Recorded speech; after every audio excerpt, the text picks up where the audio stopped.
Okay, are we live? It says we're live, but are we actually live? Can you see me? Is it going to be a black screen? Nope, there I am. I can see myself on my phone. So my schedule's been thrown all out of whack this week. And one of the things was that I decided I was going to go visit my mother on Sunday because I haven't been over to visit my mother in a while. And that's really the only day I can do it. And when I realized that, I realized that that was going to cause some problems with opening up the Ninja Turtle figures that I wanted to open up as far as like the logistics and everything. So originally I was going to open up Splinter and all four of the boys this week, the Super 7 Ultimates figures. And I was really excited about that. But when I realized that I wasn't going to be able to shoot a video on Sunday, that meant that I wasn't going to be able to do Raphael, or I'd have to wait till next week to do Splinter. And I didn't want to have Splinter be my last one because nothing against Master Splinter. Love the character. He's a great character. I didn't want to end my Ninja Turtles figures with Splinter, you know. So what I decided to do instead is I'm probably still going to open up Splinter this week sometime, maybe tomorrow, maybe Saturday. I haven't really just well, technically, I guess tomorrow is Saturday. I might wind up doing an extra episode in between. For me, it's still Thursday because I haven't been to sleep yet, but technically it's Friday now. But anyway, so I decided to open up maybe a couple of random figures and Splinter. And then next week, I should be able to get 4 days all together where I can open Michelangelo, Donatello, Leonardo, and Raphael. So that's my plan for that. So instead, today, I decided I was going to open up the Masters of the Universe Origins cartoon collection, Man-E Heroic Human, Robot, Monster. Now, we've opened a couple of different Man-E figures on this channel before. Most recently, I still got him sitting over here because I do really like this figure, so he's one I keep on my desk. The Masterverse, New Eternia, Man-E and you can see like with the classic, we can change it from Robot, Monster, and then finally Human. So very orange Human. Let's not talk about the other Orange Man because that's a subject we probably don't want to talk about on this show. But I've got that one, and of course I have the Origins version that I opened up a while back. You can see I 3D printed him a Man-E weapons mace.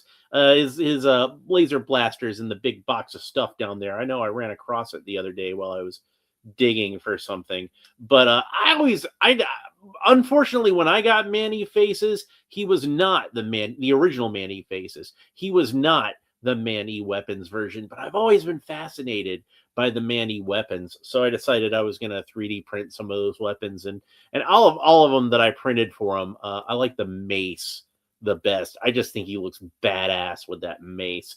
Anyway, so I decided to open up Man-E I've got a bunch of Masters Universe stuff to open. I've got a bunch of DC Multiverse stuff to open. Hell, I got a couple of G.I. Joe figures I could be opening. But the reason I picked Man-E of all the figures is because he's already starting to come out of the package anyway.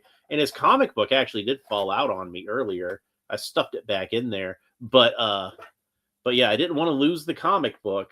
I want to make sure I read the comic book. But Mattel did kind of a shoddy job gluing this package on here. And then I gotta say, like, I think at somebody at Big Bad Toy Store maybe mishandled this a little bit because you can see it's actually kind of broken down there too. Maybe it was somebody at Big Bad Toy Store, maybe it was somebody at the Mattel factory. Ironically, you can see it's an unpunched card, but a lot of good that's gonna do somebody when the blister's about to fall off anyway.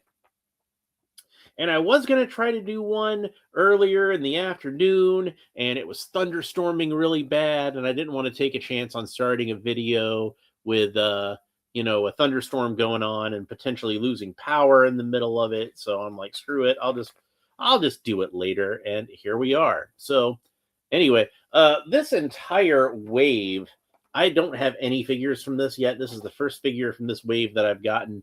And let's go ahead and real quick take a look at we'll look at the package more in a little bit, but I'm going to read the comic book first.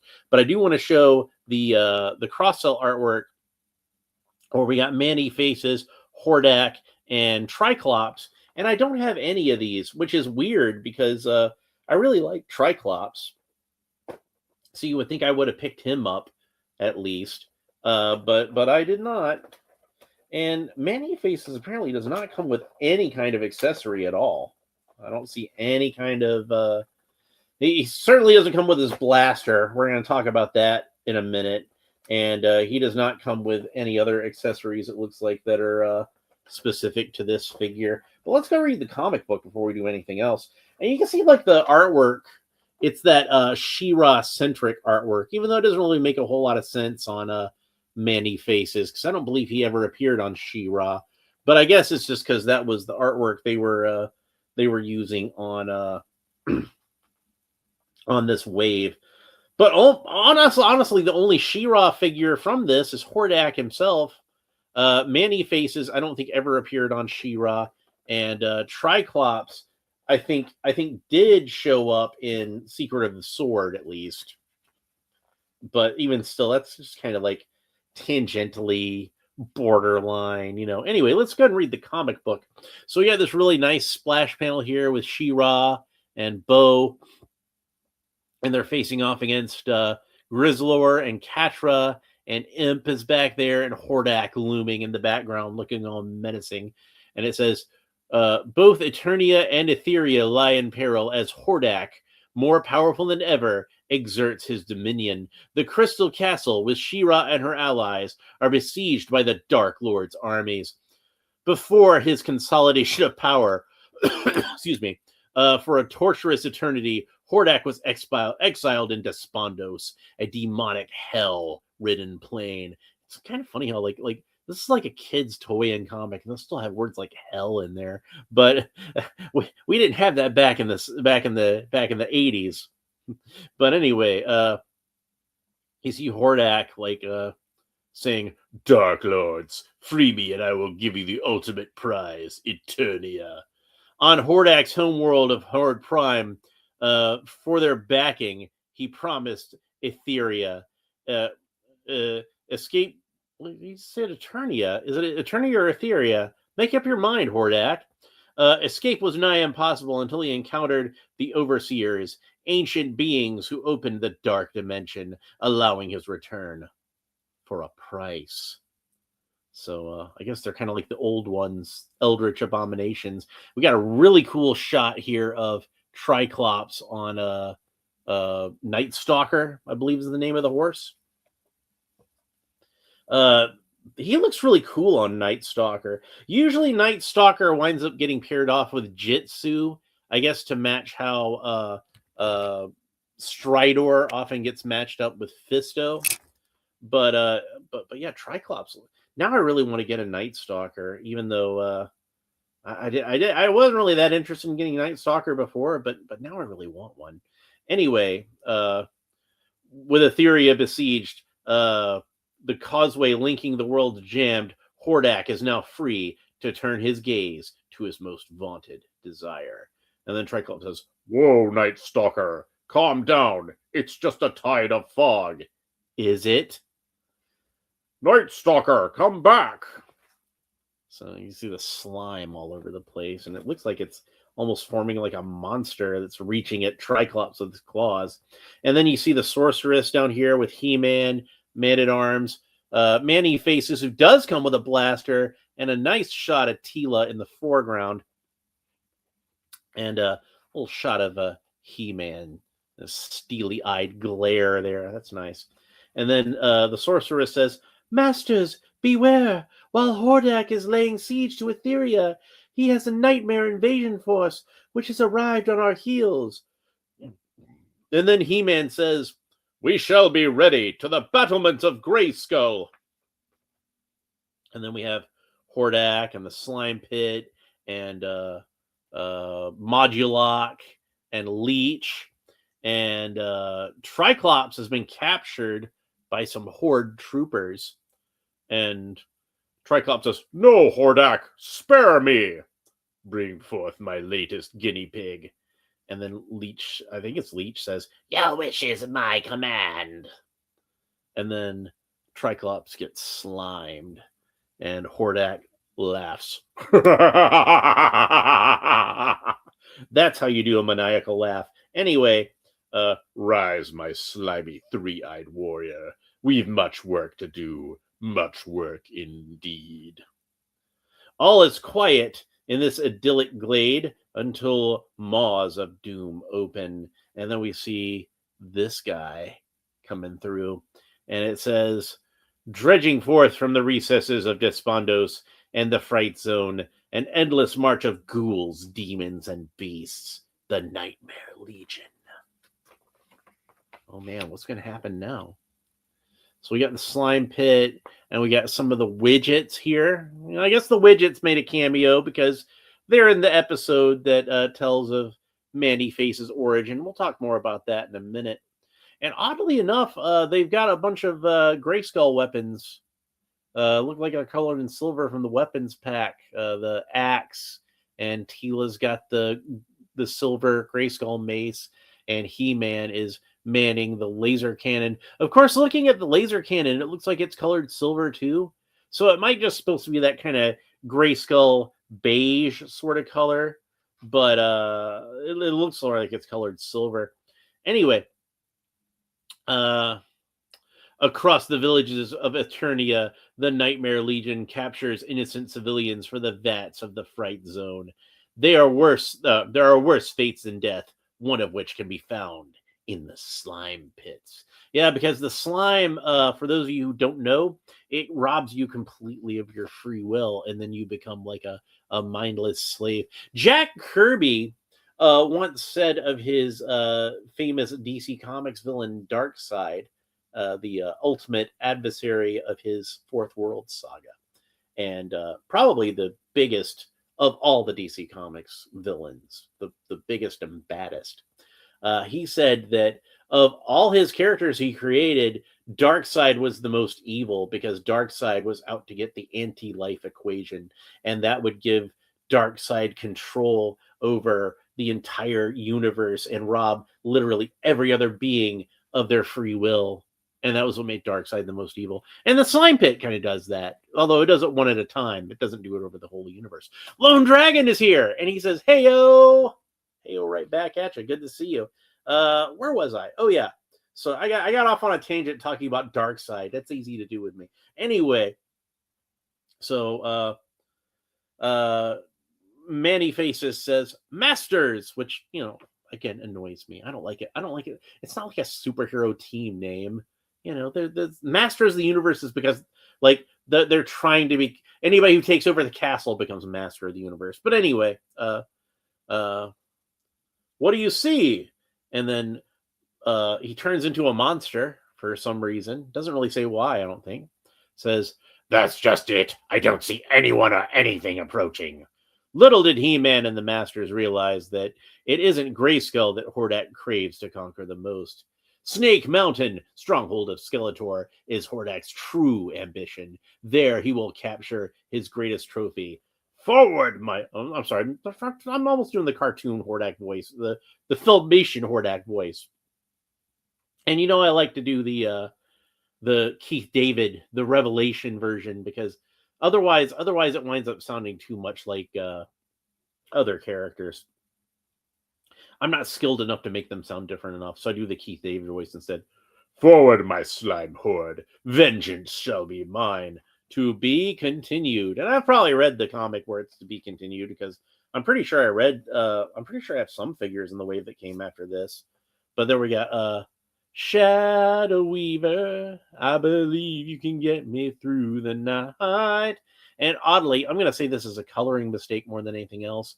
You can see her green skin and her rather bulbous looking forehead. I'm guessing that was supposed to be colored in black, but wasn't for whatever reason. And a bunch of slimed creatures behind him and various slime. It looks like he got She-Ra. She's covered in slime. I guess that's probably Bo next to her. And is it Stratos over there? all turned into the slime zombies. Oh man, they're in a tight spot. But anyway, that's a pretty good comic. I wouldn't say it was the best comic, but it certainly wasn't the worst. We've definitely read worse, haven't we? Well, we read better too. I think that was a pretty average sort of Masters of the Universe mini comic as far as at least the modern ones go. So if we take a closer look at the back of the packaging here, you can see what I'm talking about. There's barely any glue holding that one on. If this was one that was at retail, it surely would have fallen off by now. I'm sure like kids banging around the toy department would have ripped it off. But we can go ahead and look at the back of the artwork now with Manny faces threatening the widgets as seen on the Mystery of Manny Faces. And then got a demonstration on the back. Turn, he's human. Turn, he's robot. Turn, he's a monster. Just like the original figure. And basically on the original episode, on this version of the origin of Manny, they don't actually explain how he got to be like, changing the faces like that. But they do explain how he met He-Man and became a good guy. And during this time, he was basically bullying the widgets because he felt like everybody thought he was a freak. And when he realized that people could actually accept him for what he was, he became a good guy and became a friend to the widgets. So that was nice. I kind of don't feel like that this origin of Manny Faces and the other origin in the mini comic are mutually exclusive. I kind of think that you could probably fit both of those into the same continuity. Like maybe after they were able to break the spell that Skeletor had on Manny Faces, and he was able to gain control of his own sentience again. Like maybe he still thought people regarded him as a freak and exiled himself into the forest and just wound up being a jerk to the widgets because, what else are you going to do at that point? I still don't know where my snips are. I seem to have misplaced them. So I guess, again, we're going to have to go old school today. Oh, no, I found them. Hey, look at that. So I'm going to use the snips to open this up. So, yeah, I've got a whole bunch of other Masters of the Universe figures to open, but I'm going to get back on to Ninja Turtles next week. Like I said, it was just a scheduling thing that made it. So I decided to open up some random stuff this week instead of opening up the Splinter and the Ninja Turtles that I wanted to open up. So those will be next week. And this week we'll open up Splinter sometime this week. But as for the Ninja Turtles, they'll have to wait till next week. And I don't know what else I'm going to open up this. I'm going to open up something else this week. Splinter and something else. But we'll just have to see what. All right, so one thing that I noticed about this figure immediately when I first saw the pictures of him is, look how tall his helmet is. I kind of feel like that helmet is way too tall. And sharp-eyed viewers or people who already have this figure, I'm sure you'll observe that there's that a little bit of a ridge there. And that's because they decided to kind of try to camouflage his knob with like the top of the helmet. And I don't know how well that works, because it makes his helmet look a little too tall, I think. But it looks like they did a good job with all the face sculpts underneath. They all look really cool. I know he didn't have a knob on the cartoon, and the top of his head was just flat. But I wouldn't have minded if they'd have done a little bit of creative license and just put the knob on there. So that way his helmet wouldn't be too tall. Oddly enough, I kind of feel like the actual Origins version, his helmet's a little too short. So it's almost like they overcorrected. But something else about this is, since this is based on the coloring from the Filmation cartoon, oddly enough, I feel like it's a little more accurate to the original figure, where they were trying to slavishly copy the original figure. And this one, they were trying to make these figures look brighter than the original figures, I think. And you can see that his skin it's still orange, but it's definitely more on the yellow side of orange. It's a very bright yellowish orange, almost like a school bus kind of color. Whereas this guy, I think they kind of, it's still still orange, but it kind of leans more towards that sort of Caucasian flesh color. In fact, I wonder how close it is to the Caucasian flesh color that He-Man himself is. It might even be the same color. because He-Man's skin is kind of orangish in this line. Yeah, they look pretty similar. I don't know if they're identical as far as the skin color, but really, I kind of feel like both the skin colors on these figures are off.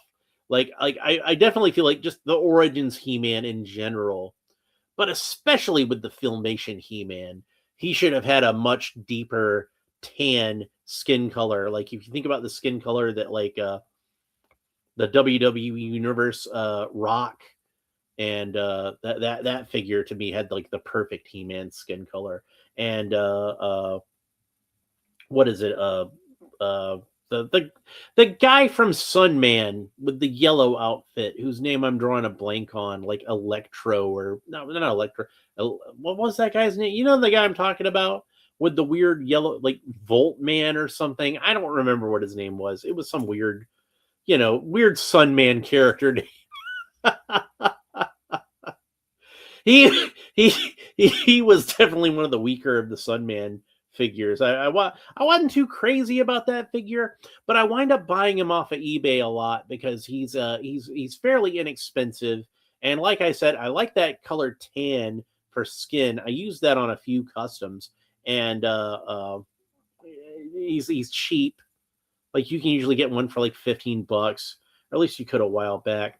Anyway, as I was talking about before, this guy's got no accessories whatsoever. And I kind of wonder if maybe that's because, they just put all the money into designing this head, which it does it come apart? It looks like it comes apart. It looks like this is a Man-E-Faces that actually has removable armor and stuff like. Let's go ahead and take him apart. There we go. So he comes apart in the middle, just like any other Masters of the Universe Origins figure. And I want to show this real quick. Is that Man-E-Faces just kind of has like a plain blue trunks with a plain magenta belt, that kind of reddish purplish color that Man-E-Faces. He doesn't have the kind of armor looking trunks like this guy does. They cut down on a lot of the armor and tech looking stuff on the cartoon because obviously they'd have to draw a lot. Bob Maluga. Luga. I forget what that comes from. You told me where that came from because I remember you posted that once before and you said it's a reference to something, and I forgot what it was. But I remember you telling me what it was. I just remember what it was. Anyway, so his armor, you can see it opens up in the back. The tubes, big man on campus. That was it. So you can take that off, and then oddly enough, his head underneath seems like it's just jointed like a regular Masters of the Universe Origins head. So and like he's got like a little peg on the top, so that's going to attach to the hole there. It all fits together. So yeah, and I guess it's just the regular style cartoon collection torso and the Filmation cartoon collection torso, not the 2000X cartoon collection, because now there's two cartoon collections, or at least a sub collection in the cartoon collection. But yeah, like we can see that the torso is pretty much the same. It might be, like I said, this color might be the same exact color even. It's kind of hard to tell in the light in here, but I think it might be the same color. So you might be able to swap out those torsos. Now I'm kind of wondering if, and I've got an extra, because I've got the laughing Prince Adam head here. I'm kind of wondering if we can fit the Man-E-Faces helmet over a regular He-Man head. I don't know. We're gonna find out. I think it'll be fun to find out. Yes, indeed. So if you want to put like other characters in there, it looks like you can probably fit other characters in there. Now, obviously, some characters, their heads are going to be bigger and might not fit as well. But if you want to have he could do other characters on the show besides just the man and robot and monster. So if you want to have him put on a He-Man face, I guess you can. But I don't know if Man-at-Arms might not fit in there because his head might be too big, and Skeletor, his head might be too big. But you could probably fit, like Beast Man, I figure could probably fit in there. Jose Membrane is here, and he asks, what do you think about the 1980s Masters of the Universe movie. Oh, I love the 1980s Masters of the Universe movie. And you can find on this very channel a few unboxings that I've done of, they did a few. I don't have them all, unfortunately. Characters from the 1980s movie in the Masterverse line. So I've opened up He-Man and Skeletor, and in the big order, the huge order that I got from Big Bad Toy Store recently, I have Evil Lynn, so I'm going to be able to open her up, and technically not the movie version, but it's still a movie character. I got Gwildor from the Masters of the Universe Revolution. So it's that version of Gwildor. But it's still Gwildor, so anyway, he's got I noticed he's got bare hands. I don't remember if he had bare hands on the cartoon or not. It's been a while since I've seen that episode. But he's got bare hands rather than gloved hands. And like I was saying, they cut down on some of the tech stuff and some of the armory stuff, so he doesn't have those kind of magenta plates on the front. And you can see they severely cut down on the armor texture on the boots, but there's still some there. In fact, since I happen to have Trapjaw here, why don't we compare? Since the original back in the 1980s, that version of Trapjaw and that version of Man-E-Faces shared the same legs. Why don't we compare? And you can see the lower legs do appear to be the same. But they did not have the same upper legs because they did not feel like drawing that armor onto Man-E-Faces. Oh, they went through that effort on Trapjaw, but not on Man-E-Faces. Don't ask me why. Anyway, I really like the monster face. I think they did a really good job on the monster face. And it seems like the head's a little more recessed into the helmet than the other version too. It doesn't seem quite as flush. And the robot face looks very cool, of course. And then last but not least, his default human face. But that's not the face that was displayed in the package. It was displayed with the monster face out. And I believe, I might be mistaken about this, but if I remember correctly, the original Man-E-Faces figure was usually packed with that monster face showing. So that was accurate to that. But I gotta say, I like, as far as comparing things, I like the monster face better on the cartoon collection version than on the regular version. I kind of feel like the regular version, like some of the detail seems kind of lost there from the original. And this one's got the teeth painted in, so that's nice. And they both got those red eyes, so that's good. As far as the human head goes, I think those are probably about on a par. I don't think I really have a preference between the human versions.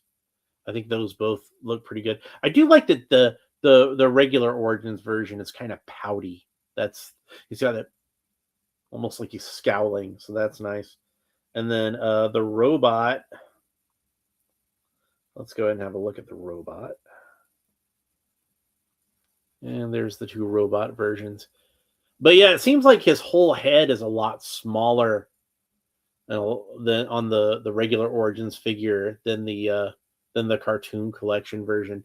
And of course, the regular Origins version has a lot of that armor detail that was sacrificed in the animation model. And the Origins version, they did not base on the action figure as far as like his chest armor and his helmet goes. That's more based on like the earlier production artwork and the mini comics and things like that. So he's got that kind of where the helmet's kind of a little rounded and rigid at the top. It's got ridges on it. You see, like it isn't just like flat across the top.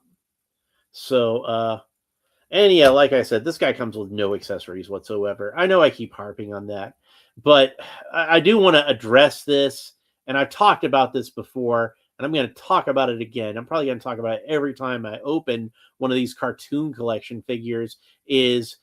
I think it was a major oversight and a big mistake for Mattel to not include these characters' trademark weapons with these figures. I think that that's something that these figures severely lack, and it keeps them from being as perfect as they could be. If Merman came with his corn sword, if this guy came with his blaster, they'd be so much better. Like the Triclops figure, I don't think comes with his sword.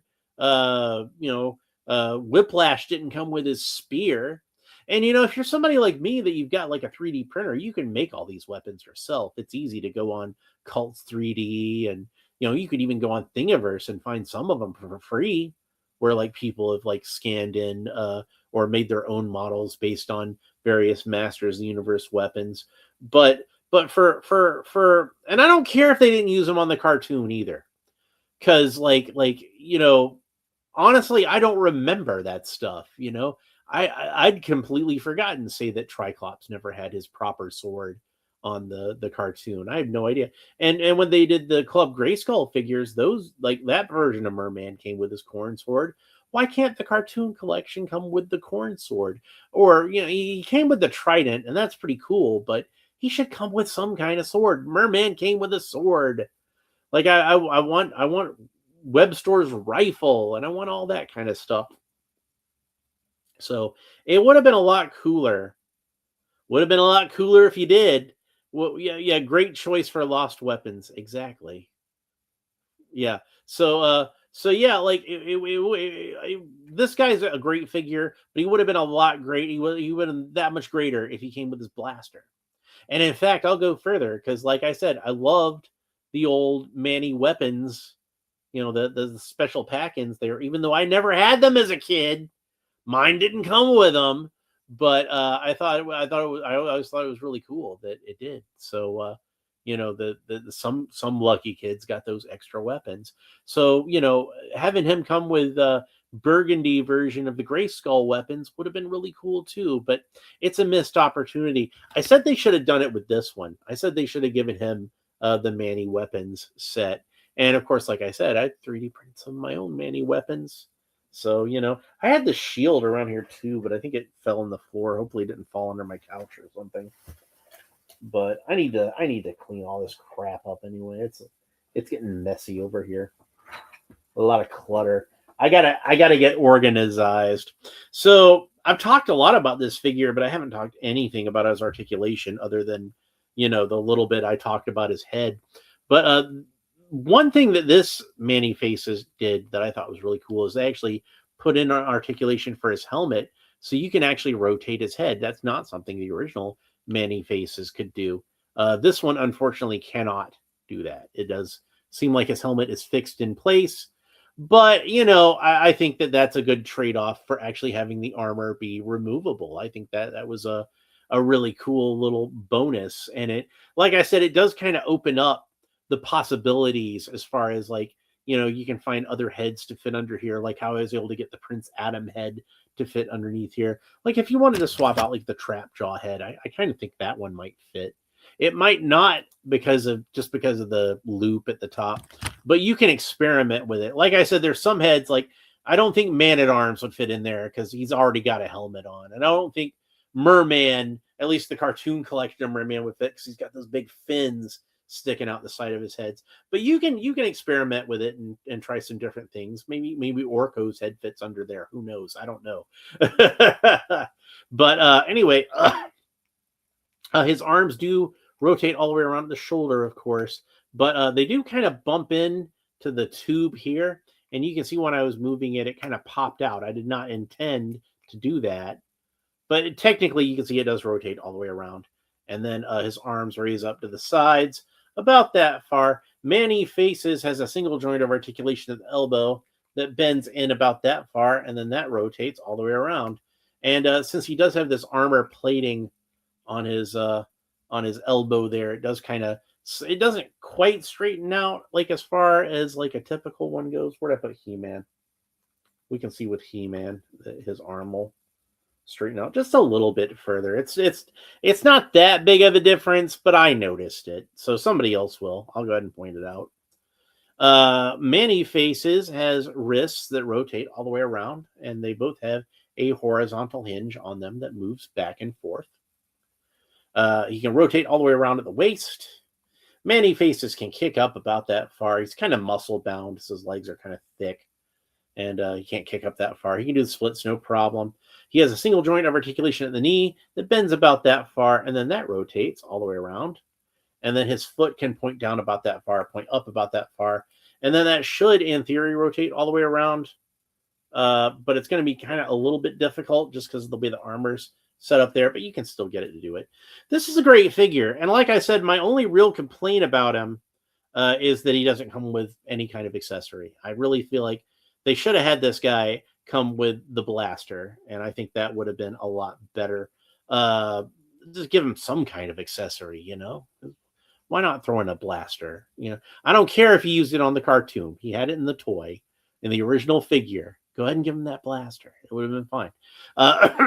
But that having been said, the figure itself is great. The colors are good. They're nice and vibrant, and they pop. And he's not quite as yellow as the regular Origins version.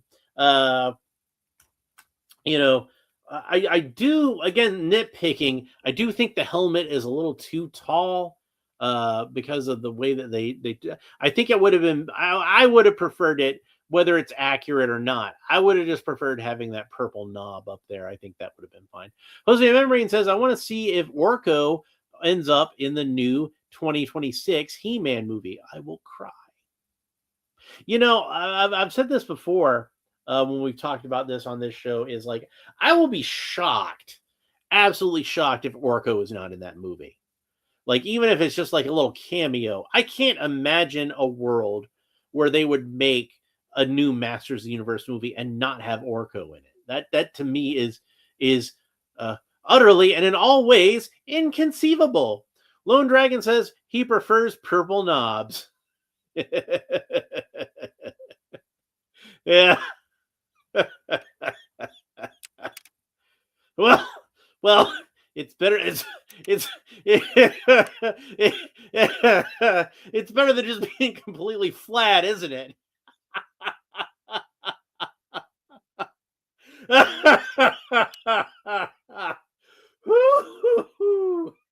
Oh, dick jokes. But yeah, like I gotta imagine they're gonna have Orko in the movie. We haven't seen him in the trailer, and maybe they're saving it for whatever reason. But you know, one of the complaints about the 1980s Masters Universe movie, there were a lot of complaints about that, and I love the movie, like I said, but there were criticisms of it, and some of them I felt were more valid than others. But one of the complaints about it was, where's Orko? And a lot of people were kind of frustrated even with Gwildor, because they felt like, rightly or wrongly, that Gwildor was supposed to be like the replacement for Orko. And I suppose like whether or not that was the intention, like Gwildor definitely fit into the role of the comic relief, and he was a diminutive little guy like Orko was. And he even had kind of similar shaped ears. And I could see how somebody would be like, oh, he's just like a knockoff Orko. But I also felt like he was kind of opposite of Orko in a lot of ways, because Gwildor was a scientist and Orko was a magician. You know, Orko was supposed to be a childlike character. Gwildor was supposed to be kind of more older and mature, like you know, that kind of thing. Played by Billy Barty, who I absolutely adore. Of course, we're going to talk more about that when I open up the Gwildor figure in the near future, but hopefully near future. But yeah, so yeah, with that being one of the main complaints that people had about the 1980s movie, I can't imagine that they would leave him out. Now, that having been said, the most main complaint about the 1980s movie was that it took place largely on Earth, and people were very annoyed by that. And this one looks like it takes place at least partially on Earth. I don't know, man. Hopefully not too long. Let's not stay on Earth too long this time. How about that? I know the original one had to do it because, you know, they had a limited budget, but this one looks like it's going to be a little more expensive. So we can take it more to Eternia, can't we? Boo! Earth sucks. Yeah, I mean, like it's not the best, but it's where I keep all my stuff, so I can't complain too much about Earth. But yeah, like I, I I can't imagine they're going to leave Orko out. And we've seen Battle Cat, and my main thing that I would have wanted to see in the 1980s Masters of the Universe movie that we didn't get was Battle Cat. I really would have loved to seen Battle Cat, but I can't imagine it would have been easy or even possible for them to do it at that time on the budget that they had. And in fact, I'm going to say this right now: the only way they could have done Battle Cat properly in the 1980s is if Jim Henson did it. Jim Henson could have pulled off Battle Cat in the 1980s. I mean, he pulled off crazier stuff in The Dark Crystal. If he could do Ludo in Labyrinth, he could do Battle Cat. I don't know if you guys ever saw the old show, the Jim Henson Hour, which is where they ran the Storyteller over here in the United States, and also some new Muppets stuff and various specials. It was almost like an anthology show in a lot of ways. But Jim Henson hosted a show that was kind of like his version of like Walt Disney in the 50s and 60s, and he had a fairly realistic lion puppet on there. So if you imagine like a larger version of that's a green tiger instead of a white lion, Jim Henson could have pulled it off. I missed a whole bunch of stuff in the chat. Jose Membrane says Sonic the Hedgehog on Earth. Yeah, that's another example. Pokemon on Earth. Yeah, exactly. Lone Dragon says Siegfried and Roy could have provided Battle Cat. Yeah, like he wouldn't have been big enough. He wouldn't have been big enough, and he's the wrong color. It's like Battle Cat needs to be green, and they ain't wanting to dye Manticore green. Yes, I know the name of Siegfried and Roy's tiger. Like I know my stage magicians. What can I say? Jose Membrane says Jim Henson was a gem. He certainly was. Dude was a genius. We lost him way too soon. And one of my personal heroes. I've been in kind of a Muppets kind of mood recently. I watched the Muppet movie last week, and man, I love that movie. It's just such a great movie. It's so wholesome and so subversive at the same time.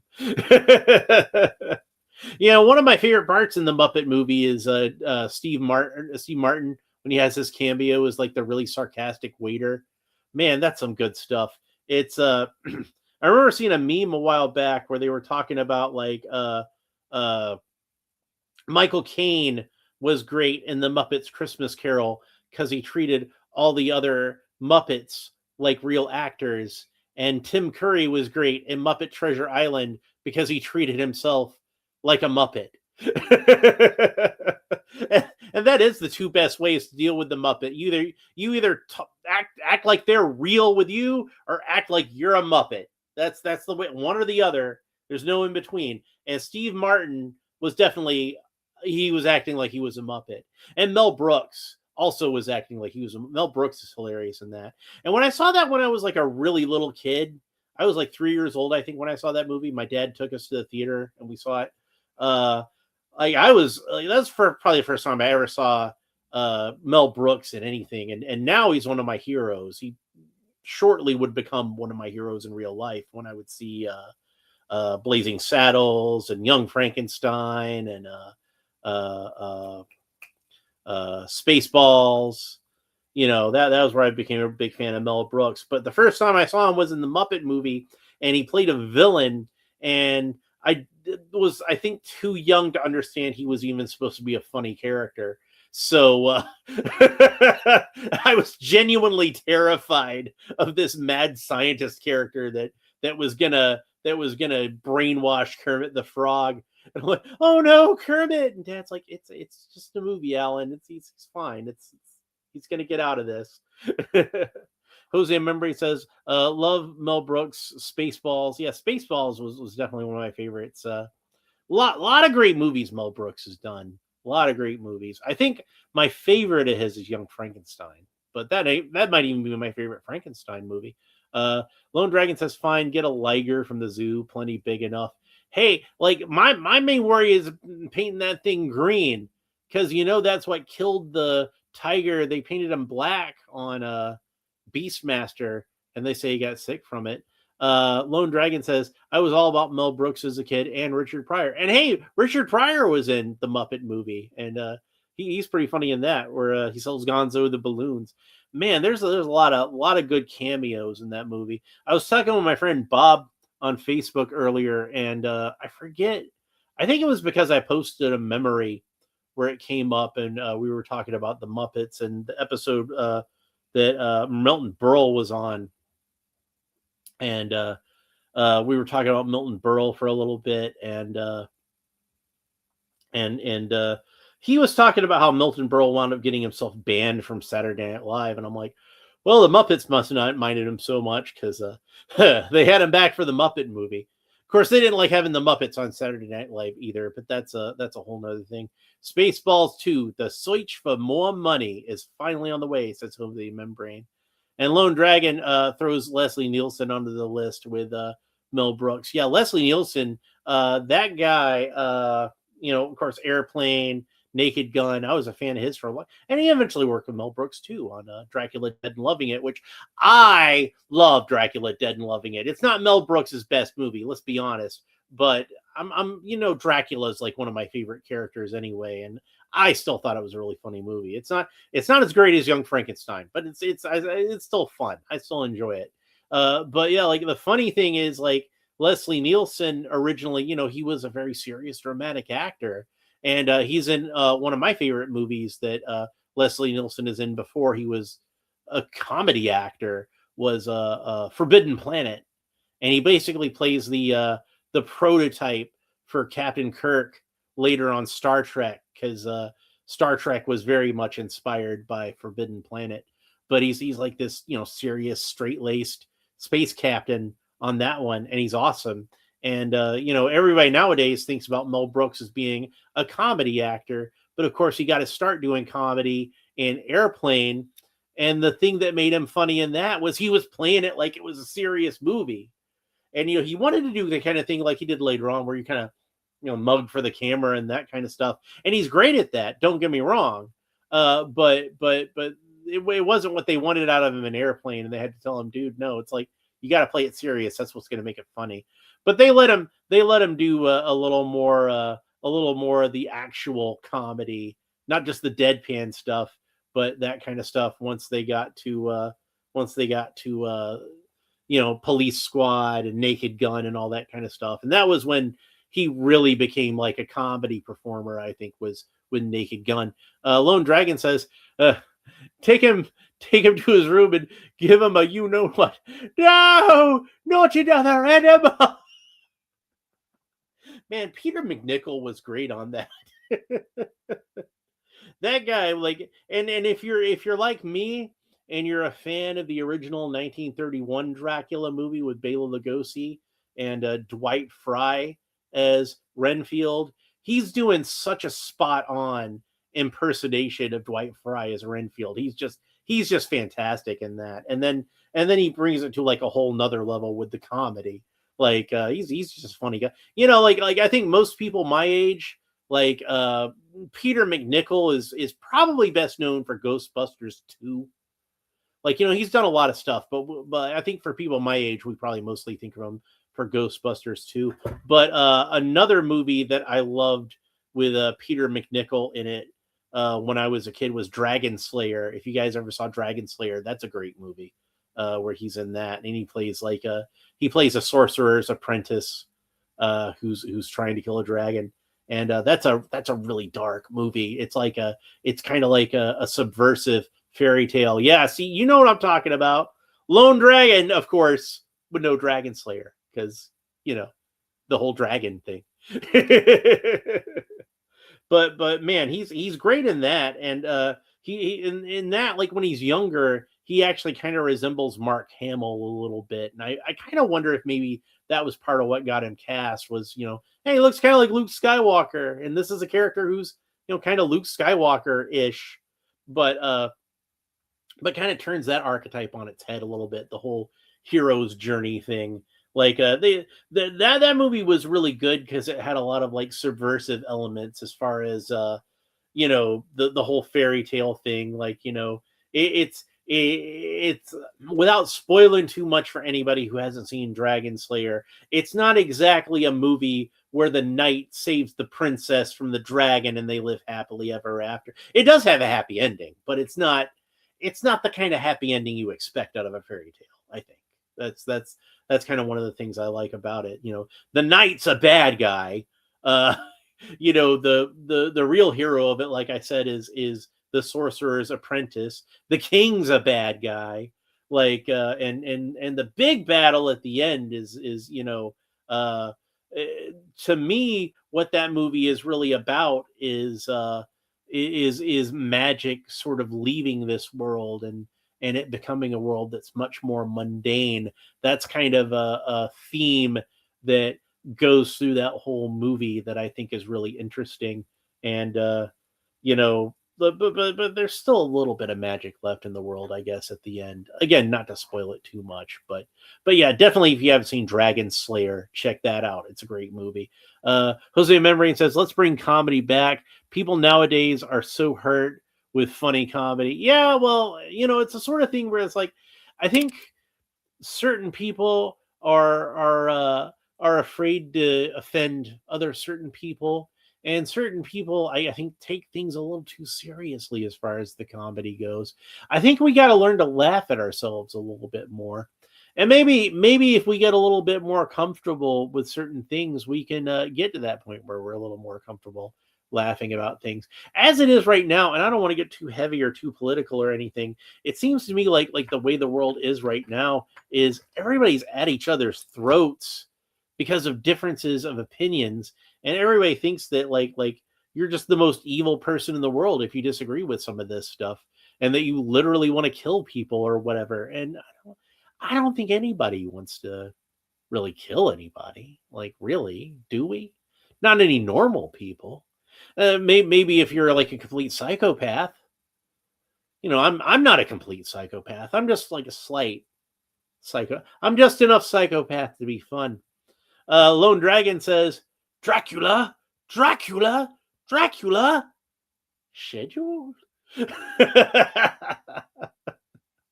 I'm scheduled to meet Count Dracula.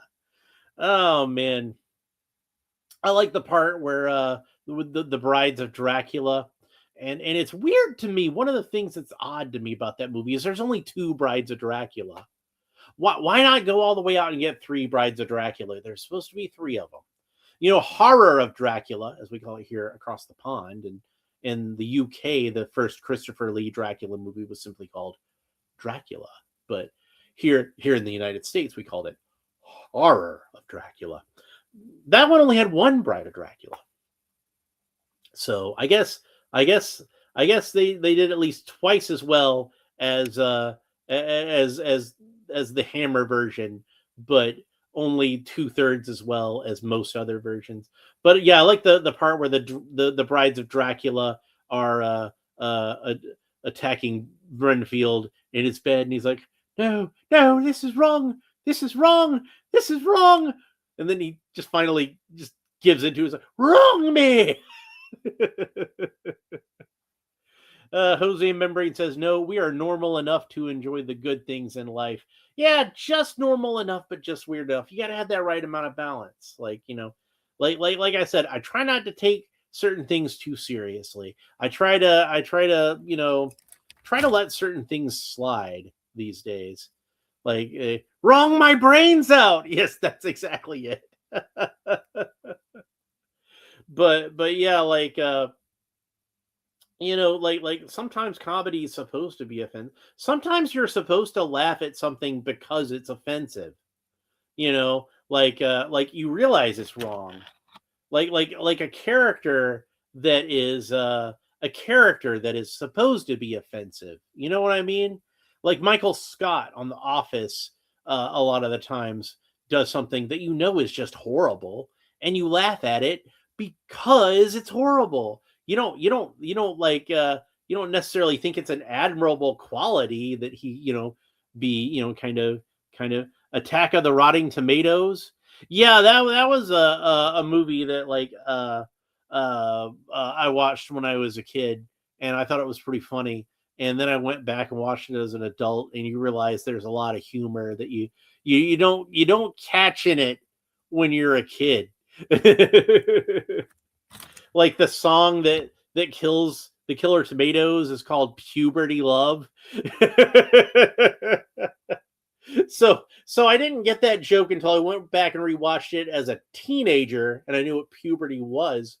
And I didn't even get the full joke until many years later when I realized there's a song that Donny Osmond did around the same time called Puppy Love. So it's really a satire on the song Puppy Love, but they called it Puberty Love.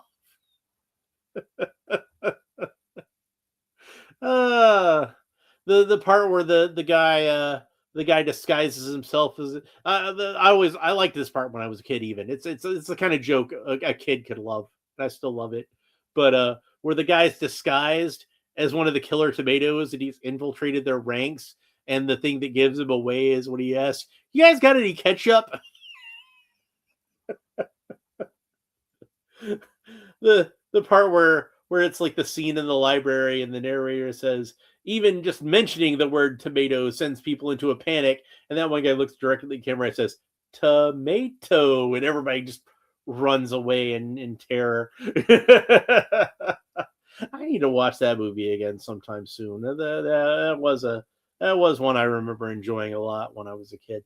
And I haven't seen it a long. I think the last time I watched it was when they put it out on DVD, and it was where they did a special edition of it, and they put like new stuff in between. And I didn't like that so much. I kind of want to see the movie as it was originally presented, like in its unaltered form. Hey, speaking of seeing the original movie in their unaltered form.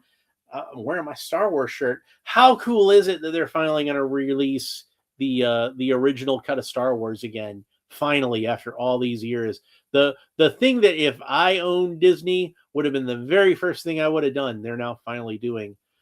Jose Memory says Up All Night was a cool show. Hell yeah, with Rhonda Shearer and Gilbert Gottfried. That was where I first saw the Toxic Avenger, and that's not the best way to see Toxic Avenger on broadcast television, but with Rhonda Shearer hosting it, that was can't complain about that. Of course, not long after I went to the video store and I rented the uncensored Toxic Avenger movies, and then I saw them the way that they were really intended to be seen. But yeah, I did see a lot of weird cult classics that I might not have otherwise seen on that show, and even when it wasn't a very good movie, you had Rhonda there, so she was definitely worth watching. She could turn my purple knob, if you know what I'm saying, huh? Yeah, turn the purple knob, huh? Yeah, you know what I'm talking about. Anyway, I think that's pretty much it for this episode. I hope you enjoyed it. If you did, please make sure that you like and subscribe and let me know what you think about Man-E-Faces, specifically the figure, but also just the character in general. And you talk about what versions you preferred between how he was presented in the mini comics versus the Filmation cartoon or the 2000X Man-E-Faces. Do you think we'll see Man-E-Faces in the live action Masters of the Universe movie? We got Mekaneck in there. If you got Mekaneck in the new Masters of the Universe movie, I don't think there's any excuse to not have Orko. I mean, Mekaneck, that's a pretty deep cut.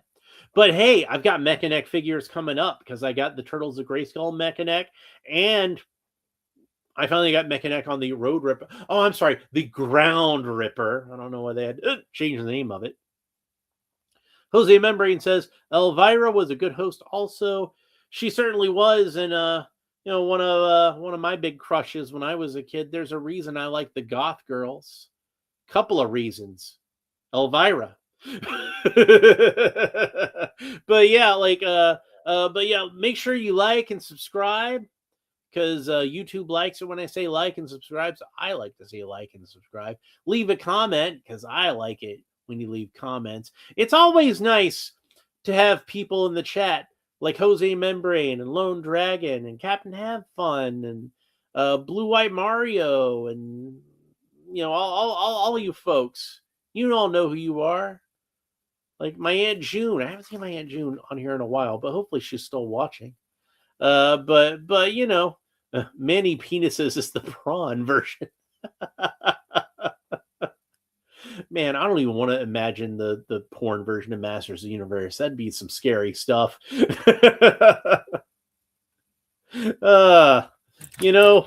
to think of it, this attachment is kind of phallic looking, isn't it? Anyway, I think that's a good note to end on. Next episode, I'll be back to open up something else, but I haven't decided what yet. I know, like I said, I'm going to open up that Master Splinter figure sometime this. I'm going to try to open that up sometime this week. Maybe I'll do him tomorrow, or maybe I'll do another figure. Maybe for my other random figure I'll do this week, I'll open up one of the many DC figures that I still have to open, because I do have a bunch of DC figures that I want to get to. I figure like once I opened the Ninja Turtles, then I was gonna like dive deep into some of these DC figures. And I've got a lot of Masters of the Universe I want to open, and I've got some G.I. Joe. And anyway, that's it for this episode. I think, maybe next episode. Don't hold me to it, but I'm tentatively planning on opening up the Super 7 Ultimate Splinter next episode. So if not, it'll be something else cool, so you don't want to miss it regardless. Anyway, that's it for this episode. Hope you enjoyed it. We will talk to you next time. Bye.